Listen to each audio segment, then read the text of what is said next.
அழிச்சுக்கிருக்கானே 1000 வருஷம் முன்னே இருந்த மாட்டை அப்படி அழிய விட்டு நம்ம வேடிக்கை பார்த்துட்டு இருந்தா நம்மளாம் ஒரு தமிழனா?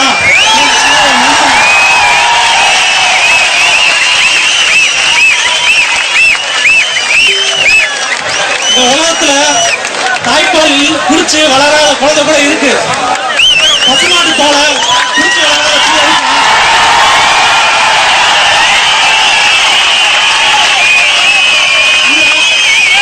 விவசாய நாடு விவசாய நாடுன்றாங்களே, அப்ப விவசாயத்துக்கு முக்கியத்துவம் கொடுத்தானே ஆகணும்.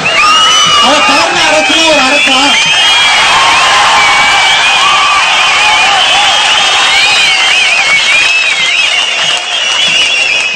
விவசாயம்னா எப்படி பண்றாங்க? தண்ணி, இயற்கை விவசாயம் என்ன பண்ணுவாங்க? தண்ணி, மாட்டோட சாணத்தை போட்டு அவன் உழுது இந்த மாதிரி விவசாயம் பண்றதை நம்ம பார்த்துருக்கோம். இப்ப செயற்கை உரத்தெல்லாம் போட்டு மண்ணை சாகடிச்சிட்டோம். இப்ப கொஞ்சம் கொஞ்சமா நம்ம ஜல்லிக்கட்டுன்னு சொல்லி மாட்டையும் சாகடிக்கிறோம். இப்ப தண்ணிக்காக நம்ம பக்கத்து மாநிலத்தை போய் கெஞ்சிக்கு இருக்கோம். இப்ப விவசாயம் பார்க்க முடியாம தண்ணி இல்லாம விவசாயி இப்ப கடல்ல செத்துக்கு இருக்கா. இதுக்கெல்லாம் நீங்க என்ன பதில் சொல்ல போறீங்க?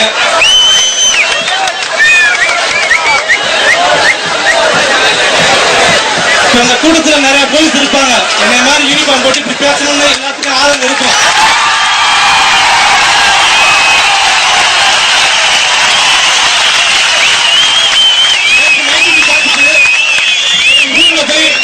தூங்காம கூட்டத்திலே இருக்காங்க.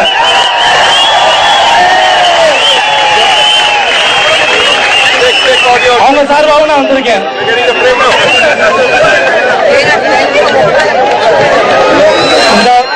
இது வரைக்கும் எந்த ஒரு போராட்டத்திலையும் போலீஸ் இப்படி கலந்துட்டது இல்லை, நான் ஒத்துக்கிறேன்.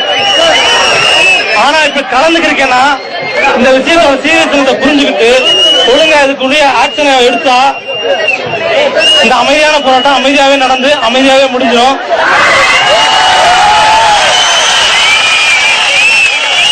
இந்த மண்ணை தான் காந்தி பிறந்தாரு, இந்த மண்ணை தான் நேதாஜி பிறந்தாரு. நான் வச்சுக்கோ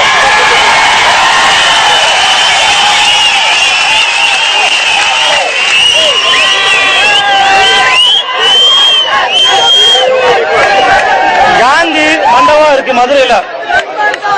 அந்த மண்டபம் இருக்கிற நாங்களே இவ்வளவு அறவழியில போராடுறோமே, காந்தி பிறந்த மண்ணுன்னு சொல்லி நீ போய் ஓட்டு கேட்டையே, உனக்கு அது தெரியலையா?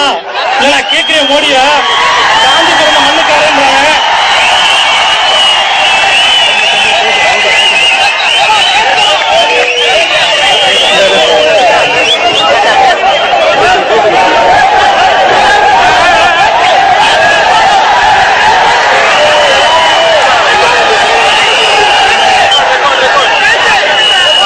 தமிழனுக்கு ஒரு கெட்ட பழக்கம் இருக்கு, முன் வச்ச கால பின் வைக்க மாட்டேன்.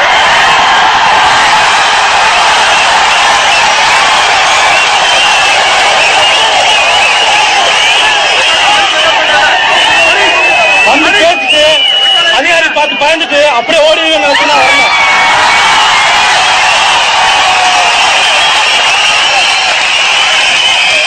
இப்ப வந்திருக்காங்கல்ல, அவங்களுக்குள்ளேயும் ஜல்லிக்கட்டு ஆதரவு இருக்கு. ஆனா அவங்க உயர் அதிகாரியோட பிரச்சனைனால இப்ப என்னையும் வந்து கூப்பிடுறாங்க.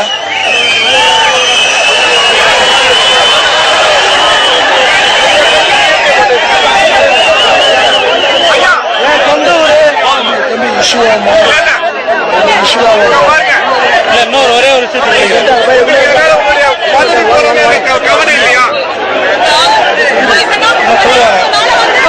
என் சொந்த ஊரு முழுசா சொல்றேன். என் சொந்த ஊரு மதுரை. ஆனா அதை முழுசா என்னோட சொந்த ஊருன்னு சொல்ல முடியாது. ஏன்னா நான் ராமநாதபுரம் என் பூர்வீகம். 35 வருஷத்துக்கு முன்னாடி ஏற்பட்ட பஞ்சத்துல பஞ்சமலைக்கு வந்தவங்க நாங்க. விவசாய நாட்டுல இப்ப ஒரு மாவட்டத்துல இருந்து இன்னொரு மாவட்டத்துக்கு பஞ்சமலைக்கு போறாங்கன்னா இப்ப இருக்க காலகட்டத்துல தமிழ்நாட்டை விட்டு என்ன அமெரிக்காவுக்கு போய் பஞ்சமலைக்கு போக முடியும்?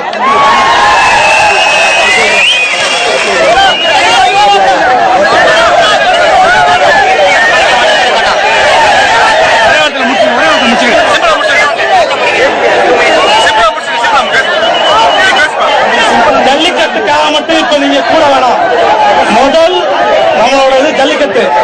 இது வெற்றி அடையும். வெற்றி அடைஞ்ச பிறகு இதோட போயிடாம அங்க மனோ திருச்சி நடக்குது, அதை போய் போராடி இது பண்ணுவோம்.